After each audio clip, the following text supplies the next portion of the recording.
नमस्कार, सुस्वागतम, सत श्री अकाल। स्वागत है आज के एक बिल्कुल नए सेगमेंट में। मैं दिग्विजय आप सभी का स्वागत करता हूं।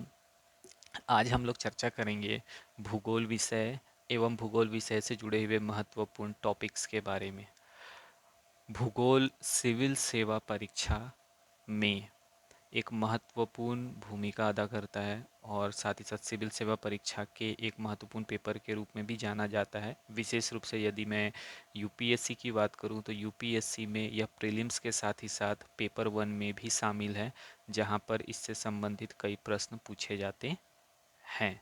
तो सबसे पहले ये हमें समझना बहुत ही ज़रूरी है कि परीक्षा के दृष्टिकोण से वो कौन कौन से बिंदु हैं जो हमें जानने जरूरी हैं। साथ ही साथ यह भी समझना अत्यधिक ज़रूरी हो जाता है कि क्या भूगोल प्रशासनिक दृष्टिकोण से किसी प्रकार की महत्वपूर्ण भूमिका निभाता है। तो इसका जवाब है जी हाँ। किसी भी क्षेत्र में निर्माण कार्य का अगर हम उदाहरण लें, चाहे वो कोई भी राज्य हो, जैसे उत्तराखंड हो, बिहार हो, कर्नाटका हो, या फिर किसी भी क्षेत्र की बात की जाए, तो वहाँ पर जो भी निर्माण कार्य सरकार के द्वारा चलाए जाते हैं उसमें इन बारीकियों को बहुत अच्छी तरह से ध्यान में रखा जाता है कि अगर कोई टाउन प्लानिंग भी है तो वो ऐसी जगह पर हो जहाँ पर लोगों के लिए सुविधाएं हों। और भी कई दृष्टिकोण होते हैं जो भूगोल के अंतर्गत आते हैं, जिसको मद्देनज़र रखते हुए वहाँ पर निर्माण कार्य एवं अन्य गतिविधियों को संचालित करने में महत्वपूर्ण ध्यान दिया जाता है। और ये सभी तभी संभव हो पाता है जब उस क्षेत्र के भौगोलिक परिप्रेक्ष्य के बारे में, भौगोलिक स्थिति के बारे में पूरी जानकारी हमारे पास होती है। तो इन बातों को ध्यान में रखते हुए ही सिविल सेवा परीक्षा, चाहे वह केंद्र सरकार द्वारा आयोजित यूपीएससी द्वारा केंद्र सरकार की, या फिर यूं कहा जाए कि सेंट्रल सर्विसेज के रूप में यूपीएससी द्वारा आयोजित होने वाली सिविल सेवा परीक्षा हो, या फिर राज्य स्तर पर आयोजित होने वाली राज्य स्तरीय सिविल सेवा परीक्षा हो, इन सभी में भूगोल को एक महत्वपूर्ण विषय के रूप में रखा गया है। तो भूगोल के सिलेबस को आज हम लोग समझेंगे। यह मुख्य रूप से 4 भागों में बाँटा जाता है सामान्य तौर पर, यदि एनसीईआरटी के पैटर्न को लेकर चला जाए तो। जिसमें हम देखते हैं पहला जो हिस्सा आ जाता है इसे हम भौतिक भूगोल कहते हैं। दूसरा हो जाता है भौतिक पर्यावरण। तीसरा हिस्सा जो है इसे हम मानव भूगोल के नाम से जानते हैं। और चौथा हिस्सा जो आता है उसे हम आर्थिक भूगोल के नाम से जानते हैं। ये सभी जो 4 हिस्से हैं ये आपस में एक दूसरे के साथ गहराई से जुड़े हुए हैं। इनका ताना बाना आपस में एक दूसरे के साथ गुथा हुआ है, लेकिन जब विषयवार इसे अध्ययन करते हैं तो एक सिलसिलेवार क्रम में पढ़ने को ध्यान में रखते हुए इसे इन 4 हिस्सों में बांटा गया है। और अगर दूसरे दृष्टिकोण से इसे हम बांटें तो यह मुख्य रूप से 2 भागों में बांटा जा सकता है, विश्व का भूगोल एवं भारत का भूगोल। तो आज चूंकि मैं आप लोगों से इस विषय के संबंध में महत्वपूर्ण टॉपिक्स के बारे में बात करने वाला हूं, तो मैं आज आपको अध्यायवार तरीके से इसमें टॉपिक्स को बताऊंगा और इसके संबंध में कुछ छोटी छोटी जानकारियां भी आपको बताता चलूँगा, जिससे कि हमारे जो तैयारी के क्रम में नोट्स होते हैं या बाकी के जो हिस्से होते हैं जिसे हम कह सकते हैं फ्लो चार्ट, उसे बनाने में हमें सहायता हो, आपको सहायता हो, और साथ ही साथ तैयारी जो है सिविल सेवा अभ्यर्थियों की ये अच्छी तरह से हो सके। तो सबसे पहले मैं यहाँ पर आपको बताना चाहूँगा विश्व के भूगोल के बारे में। तो जब अध्यायवार तरीके से इसे बांटा जाएगा तो अलग अलग अध्याय में अलग अलग बिंदु आते हैं। तो ये मैं शुरुआत करता हूँ छोटे छोटे अध्यायों से, उसके बाद फिर हम लोग बारीकियों पे और आगे बढ़ेंगे। तो सबसे पहला हिस्सा जो आता है जिसे हम सामान्य भूगोल के रूप में अगर बांटे, सामान्य भूगोल यानी कि जिसमें हम बहुत कॉमन चीज़ें पढ़ते हैं, तो उस टॉपिक में आ जाता है अक्षांश एवं देशांतर रेखाएं। उसके बाद आ जाता है ब्रह्मांड। उसके बाद फिर पढ़ेंगे सौर मंडल के बारे में। फिर आ जाता है ग्रहों के बारे में। उसके बाद आ जाता है उपग्रहों के बारे में। उसके बाद पढ़ेंगे धूमकेतु के बारे में और फिर पढ़ेंगे ग्रहण के बारे में। इससे प्रश्न जो रहते हैं वो कम आते हैं, लेकिन सामान्य जानकारी के रूप में इसे जानना जरूरी इसलिए भी है क्योंकि अक्षांश एवं देशांतर रेखाओं का ज्ञान ही हमें भौगोलिक दृष्टिकोण से महत्वपूर्ण जानकारियाँ समझने में सहायता करता है। तो अक्षांश और देशांतर रेखाएं, जैसा कि आपको पता है, काल्पनिक रेखाएं हैं जिसके द्वारा मानक समय सारणी को समझने में सहायता मिलती है। ग्रीनविच मीन टाइम इसी में आपको मिलेगा पढ़ने के लिए, जिसके द्वारा पूरे विश्व में समय को बांटा गया है। दूसरा उसके बाद आ जाता है ब्रह्मांड के बारे में। हमारी जो आकाश गंगा है, मिल्की वे गैलेक्सी के नाम से इसे जानते हैं। तो मिल्की वे गैलेक्सी में कौन सी आकाश, मतलब हमारी जो आकाश गंगा, इसके अलावा और कौन से हैं? जैसे प्रॉक्सिमा सेंचुरी हमारे सबसे निकट का है। उसके बाद फिर हमारे ब्रह्मांड में और कितने मतलब कि आकाश गंगाएं हैं, क्या उनकी संख्या सीमित है या उसे हम काउंट नहीं कर सकते, उसका क्या महत्व है, इनके बारे में ब्रह्मांड में हम पढ़ते हैं। उसके बाद फिर आ जाता है सौर मंडल। हमारा जो सौर मंडल है, मिल्की वे गैलेक्सी के नाम से जिसे जानते हैं, इसमें कुल मिलाकर 8 ग्रह आते हैं, जिसे हम बू सु प्री म ब्री स यू ने प्लू के नाम से जानते हैं, जिसमें से प्लूटो अब हट चुका है, तो 8 ग्रहों को सम्मिलित किया जाता है। उसके बाद फिर नेक्स्ट आ जाता है ग्रह। ग्रह कहने का मतलब है कि हमारे जो प्लेनेट है, जैसा कि मैंने आपको बताया, बू सु प्रीम ब्रीस यूने प्लू। बू से बुध, बू सु, सु से शुक्र, प्री से पृथ्वी, ओके, बू सु प्री, म से मंगल, ब्री से बृहस्पति, स से शनि, यू से यूरेनस, न से नेपच्यून।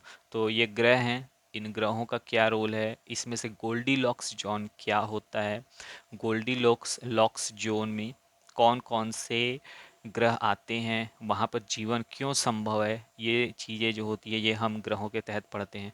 उपग्रह, उपग्रह में जैसे हमारा ग्रह है, उपग्रह है चंद्रमा, इसके अलावा सेरॉन, सीरीज, यूरोपा, इस तरह के उपग्रह हैं। इनकी क्या भूमिका रहती है, कैसे ये ग्रहों के लिए महत्वपूर्ण भूमिका अदा करते हैं, ये सभी बिंदु जो हैं वो उपग्रह के तहत आ जाते हैं।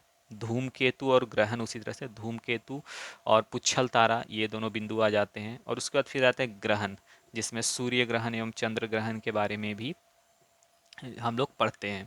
तो ये जो है ये सामान्य भूगोल से संबंधित कुछ जानकारियां हैं जो कि बहुत बेसिक लेवल की हैं, लेकिन जब भूगोल एक विषय के रूप में सिविल सेवा के दृष्टिकोण से पढ़ा जाता है तो इन बारीकियों को एक बार रिफ्रेश कर लेना जरूरी रहता है, या इन जानकारियों को एक बार फिर से तरोताज़ा कर लेना जरूरी हो जाता है, ताकि आगे चलकर समस्याएं न हों। उसके बाद फिर दूसरा जो हमारा चैप्टर बांटते हैं हम, यह हमारा हो जाता है भू आकृति विज्ञान, यानी कि जियोलॉजिकल या फिर ज्योग्राफी के पॉइंट ऑफ व्यू से कहें तो किसी भी जगह का कैसा स्ट्रक्चर है, उस जगह में उसकी जो आकृति है वो किस तरह से है, ये इसमें कह देते हैं। फिजियोग्राफी में भी इसे दिखा सकते हैं। तो उसमें सबसे पहले जो बिंदु आ जाता है या टॉपिक आता है वो हो जाता है आपका पृथ्वी की उत्पत्ति, कि अगर हम पृथ्वी के बारे में पढ़ रहे हैं या विश्व, मतलब विश्व भूगोल के तहत इसे पढ़ रहे हैं, तो पृथ्वी आखिर बनी कब, कब इसका निर्माण हुआ, कैसे इसका निर्माण हुआ, किस तरह से यहाँ पर जीवन की उत्पत्ति हुई, आज जो वर्तमान में हम जीवन देख रहे हैं या यह क्या अचानक ही उभर कर सामने आया, या यह समय के अनुसार निरंतर हुए परिवर्तन का परिणाम था। यह सभी बिंदु जो हैं यह पृथ्वी की उत्पत्ति में हम पढ़ते हैं। उसके बाद फिर नेक्स्ट जो टॉपिक आ जाता है वो हो जाता है जीवन की उत्पत्ति, जिसमें ये मालूम चलेगा या फिर ये मिलता है इंफॉर्मेशन कि किस तरह से सबसे पहले एक छोटे से सेल का निर्माण हुआ पृथ्वी पर, अलग अलग तरह की माइक्रो लेवल पे जो घटनाएं हुई या माइक्रो लेवल पे जो चेंज हुए उसके कारण एक रासायनिक परिवर्तन के परिणाम स्वरूप, और फिर उसके बाद वह सेल धीरे धीरे बढ़ता चला गया, विभाजित होता चला गया, फिर किस तरह से एक कोशिकीय जीव उभर कर सामने आए, फिर एक कोशिकीय जीव से बहुकोशिकीय जीवों की उत्पत्ति हुई, और इन बहुकोशिकीय जीवों ने आगे चलकर फिर परिवर्तन किया, और फिर उसके बाद कशेरुकी जीव उभर कर सामने आए, रीढ़ की हड्डी वाले पशुओं का, रीढ़ की हड्डी वाले जीवों का उद्भव हुआ, और फिर उसके बाद समुद्र से यह जीवन स्थल पर पहुंचा, और फिर सरीसृपों का भी निर्माण हुआ, सरीसृपों का भी आप देख सकते हैं, और उभयचर जो है वो अस्तित्व में आए, और फिर वर्तमान समय में कई तरह के एवोल्यूशन के बाद आज का जो जीवन है वह हमें दिखाई देता है। तो ये सभी जीवन की उत्पत्ति के तहत हमें पढ़ना पड़ता है। उसके बाद फिर तीसरे बिंदु में अगर आते हैं तो यहाँ पर जो जानकारियाँ मिलेंगी या यहाँ पर जो तीसरा टॉपिक बनेगा वह बन जाता है पृथ्वी की आंतरिक संरचना के संबंध में। ऊपर के दो टॉपिक में एक तो हो गया पृथ्वी की उत्पत्ति होती है, दूसरा जो टॉपिक बन जाता है वो आता है कि आखिर पृथ्वी बनी तो वहाँ पर जीवन कैसे आया। हम सभी जीव हैं तो हमें इसके बारे में जानना जरूरी भी हो जाता है। हालांकि भूगोल के अलावा अन्य विषयों में भी इसे पढ़ना है, बट एक छोटी जानकारी या सामान्य जानकारी के रूप में यहाँ पर ये बिंदु आ जाते हैं। तो तीसरा जो पॉइंट आता है वो आता है पृथ्वी की आंतरिक संरचना के बारे में। तो पृथ्वी की आंतरिक संरचना में कुल मिलाकर तीन हिस्से आ जाते हैं, क्रोड़, प्रवार और मेंटल। ठीक है, कहने का मतलब है कि पृथ्वी का जो सबसे ऊपरी हिस्सा है उसे हम नाम देते हैं मेंटल, मेंटल के नाम से। उसके सॉरी, मेंटल बोल रहा हूँ, सबसे ऊपर का हिस्सा क्रस्ट कहलाता है, उसके बाद फिर मेंटल आ जाता है और अंदर का जो हो जाता है हिस्सा वो होता है कोर। ठीक है, तो सबसे ऊपर का जो हिस्सा है वो हमारा क्रस्ट है। इसमें आप देखिएगा 36 किलोमीटर की जो शुरुआती मोटाई है उसमें मिट्टी है, मिट्टी के अलावा जीवों के फॉसिल्स हैं और उसके अलावा और भी चट्टानों के टुकड़े, ये सभी हिस्से आते हैं।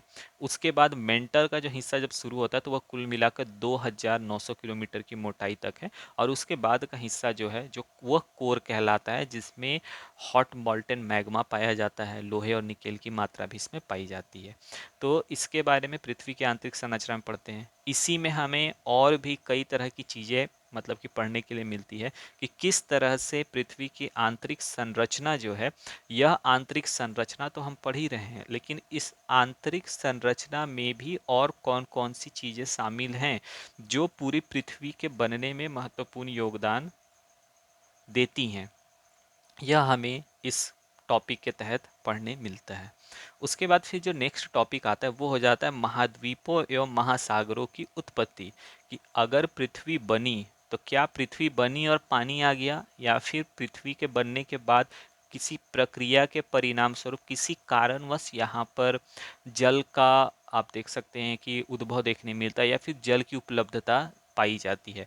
तो महासागर कैसे बने, महासागरों की उत्पत्ति कैसे हुई, आज जिन्हें हम देखते हैं प्रशांत महासागर, हिंद महासागर, आर्कटिक महासागर, अटलांटिक महासागर, और इसके अलावा एक और महासागर जो ढूंढा गया है जिसे हम कहते हैं कि पृथ्वी का अभी तक का वो सबसे बड़ा महासागर होगा, जो पृथ्वी के धरातल के नीचे है और उसमें सामान्य सभी समुद्र के पानी या जल को अगर मिला दिया तो उससे भी कई गुना ज़्यादा जल वहाँ मौजूद है।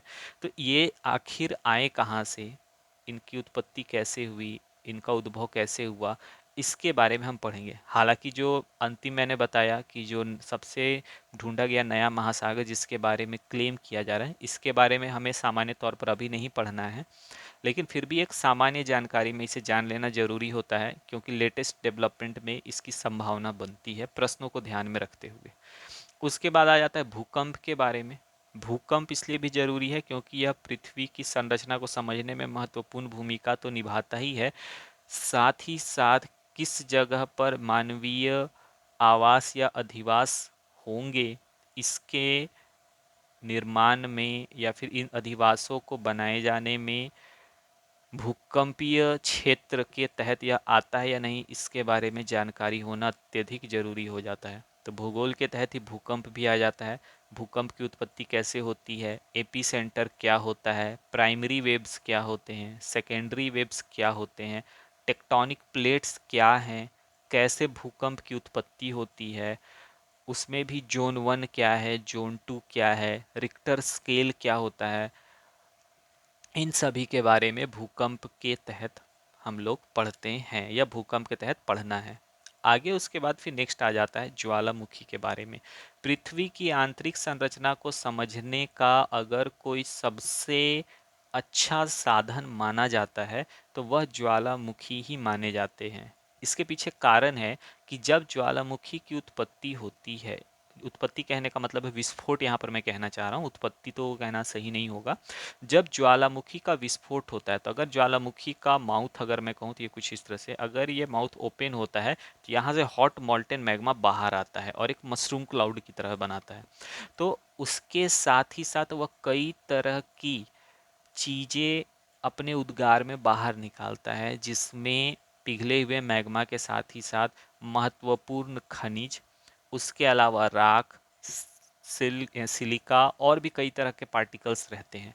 तो इनका जब वैज्ञानिक अध्ययन किया जाता है तो इससे वैज्ञानिक स्तर पर या वैज्ञानिकों को समझने में सहायता मिलती है कि आखिर पृथ्वी का आंतरिक भाग जो है वो है किस प्रकार का। अब यहाँ पे एक सवाल ये भी उठ सकता है कि ऐसा क्या है कि ज्वालामुखी से ही वो जानकारी मिलेगी, कहीं से ड्रिल करके भी निकाला जा सकता है? तो वास्तव में ऐसा संभव नहीं है। जैसे जैसे हम सतह की गहराई में जाते हैं तो तापमान बढ़ने के कारण वहाँ पर जीवन संभव नहीं हो पाता, और साथ ही साथ उस तापमान के बढ़ने के कारण वहाँ उसके नीचे जा पाना भी संभव नहीं है। तो एक निर्धारित सीमा अगर ली जाए, 10-12 किलोमीटर तक इंसान खोज सकता है। उससे ज़्यादा जैसे जैसे गहराई बढ़ते तो वो और ज़्यादा मुश्किल हो जाता है। रसिया ने एक बार कोशिश की थी कोरा डीप सुपर होल के नाम से, जिसमें उसने सोचा था कि वह पृथ्वी के एक छोर से दूसरे छोर तक छेद कर सके या फिर कोर तक जा सके, लेकिन यह प्रयोग सफल नहीं हो पाया। चाइना ने भी अभी हाल फिलहाल में इसी तरह की एक कोशिश शुरू की है, लेकिन भविष्य इसका कुछ कहा नहीं जा सकता, क्योंकि मशीनरी जो होती है, मशीनरी की एक सीमा होती है ताप को सहने की। और पृथ्वी का जो कोर है उसके बारे में हमारी जो जानकारी है वो यह कहती है कि पृथ्वी का कोर सूर्य के तापमान के समान है। तो जाहिर सी बात है कि वहां तक पहुंचने के लायक किसी प्रकार की मशीनरी बना पाना संभव नहीं है। तो पृथ्वी के कोर को समझने की जो एकमात्र हमारे पास आप कह सकते हैं उपलब्ध सामग्री है, वह होती है ज्वालामुखी उद्गार के द्वारा प्राप्त चीजें।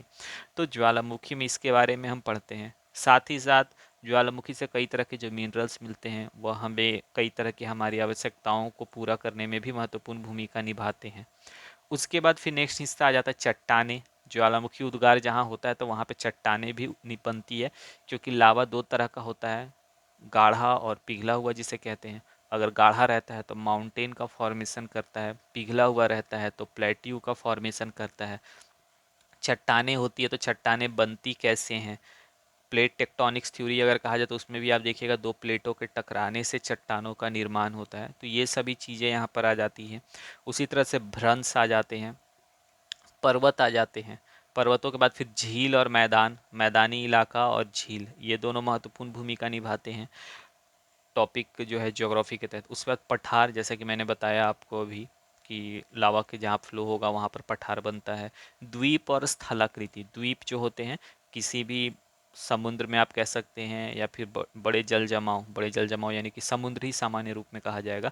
तो वहाँ पर कोई ऐसी सतह जो धरातल से उठी हुई हो और वहाँ पर प्राकृतिक वनस्पति पाई जाए, उसे हम सामान्य तौर पर द्वीप के रूप में भी जानते हैं।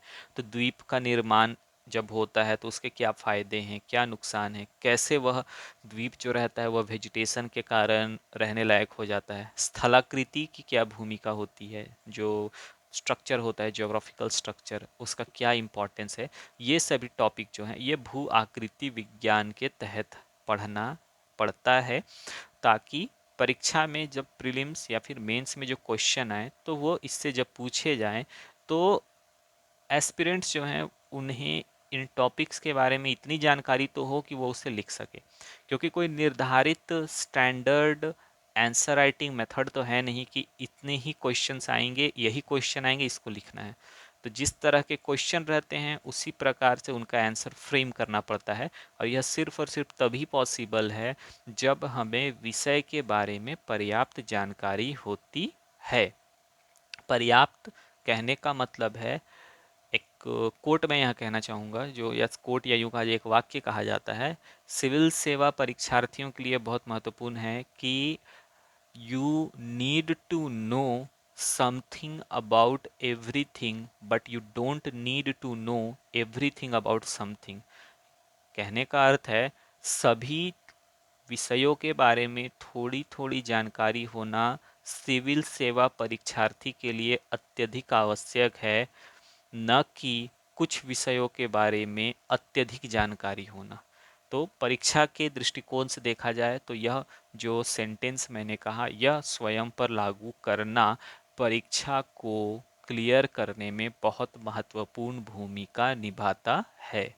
तो ये अभी का हमारा जो दो टॉपिक था यहाँ पर इसे रखता हूँ। इसके बाद फिर नेक्स्ट जो वीडियो लेक्चर रहेगा उसमें मैं आपसे चर्चा करूँगा इसके बाद के टॉपिक के बारे में, जो कि है आपका जलवायु विज्ञान।